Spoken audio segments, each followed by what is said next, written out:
Esther 9. Now in the 12th month, that is, the month Adar, of the 13th day of the same, when the king's commandment and his decree drew near to be put in execution in the day that the enemies of the Jews hoped to have power over them, though it was turned to the contrary, that the Jews had rule over them that hated them. The Jews gathered themselves together in their cities throughout all the provinces of the king Ahasuerus, to lay hand on such as sought their hurt, and no man could withstand them, for the fear of them fell upon all people, and all the rulers of the provinces, and the lieutenants and the deputies, and officers of the king, helped the Jews because the fear of Mordecai fell upon them. For Mordecai was great in the king's house, and his fame went out throughout all the provinces. But this man Mordecai waxed greater and greater. Thus the Jews smote all their enemies with a stroke of the sword, and slaughter and destruction, and did what they would unto those that hated them. And in Shushan the palace the Jews slew and destroyed 500 men. And Parishandatha, and Dalphon, and Aspatha, and Poratha, and Adalia, and Aradatha, and Parmashta, and Arisai, and Aradai, and Vajezatha, the 10 sons of Haman, the sons of Hammedatha, the enemy of the Jews, slew they, but on the spoil laid they not their hand. On that day the number of those that were slain in Shushan the palace was brought before the king. And the king said unto Esther the queen, The Jews have slain and destroyed 500 men in Shushan the palace, and the 10 sons of Haman. What have they done in the rest of the king's provinces? Now, what is thy petition? And it shall be granted thee. Or what is thy request further? And it shall be done. Then said Esther, If it please the king, let it be granted to the Jews which are in Shushan to do tomorrow also according unto this day's decree, and that Haman's 10 sons be hanged upon the gallows.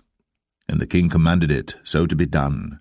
And the decree was given at Shushan, and they hanged Haman's 10 sons.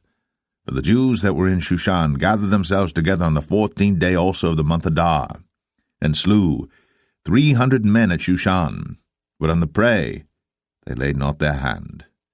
But the other Jews that were in the king's provinces gathered themselves together, and stood for their lives, and had rest from their enemies, and slew of their foes 75,000. But they laid not their hands on the prey. On the 13th day of the month Adar, and on the 14th day of the same, rested they, and made it a day of feasting and gladness. But the Jews that were at Shushan assembled together on the 13th day thereof, and on the 14th thereof, and on the 15th day of the same they rested and made it a day of feasting and gladness. Therefore the Jews of the villages that dwelt in the unwalled towns made the 14th day of the month Adar a day of gladness and feasting, and a good day, and of sending portions one to another. And Mordecai wrote these things, and sent letters unto all the Jews that were in all the provinces of the king Ahasuerus, both nigh and far, to establish this among them, that they should keep the 14th day of the month Adar, and the 15th day of the same yearly, as the days wherein the Jews rested from their enemies, and the month which was turned unto them from sorrow to joy, and from mourning into a good day, that they should make them days of feasting and joy, and of sending portions one to another, and gifts to the poor. And the Jews undertook to do as they had begun, and as Mordecai had written unto them, because Haman the son of Hammedatha, the Agagite, the enemy of all the Jews, had devised against the Jews to destroy them, and had cast pur, that is, the lot, to consume them, and to destroy them. But when Esther came before the king, he commanded by letters that his wicked device, which he devised against the Jews, should return upon his own head, and that he and his sons should be hanged on the gallows. Wherefore they called these days Purim, after the name of Pur. Therefore, for all the words of this letter, and of that which they had seen concerning this matter, and which had come unto them, the Jews ordained, and took upon them, and upon their seed, and upon all such as joined themselves unto them, so as it should not fail, that they would keep these 2 days according to their writing and according to their appointed time every year, and that these days should be remembered and kept throughout every generation, every family, every province, and every city, and that these days of Purim should not fail from among the Jews, nor the memorial of them perish from their seed.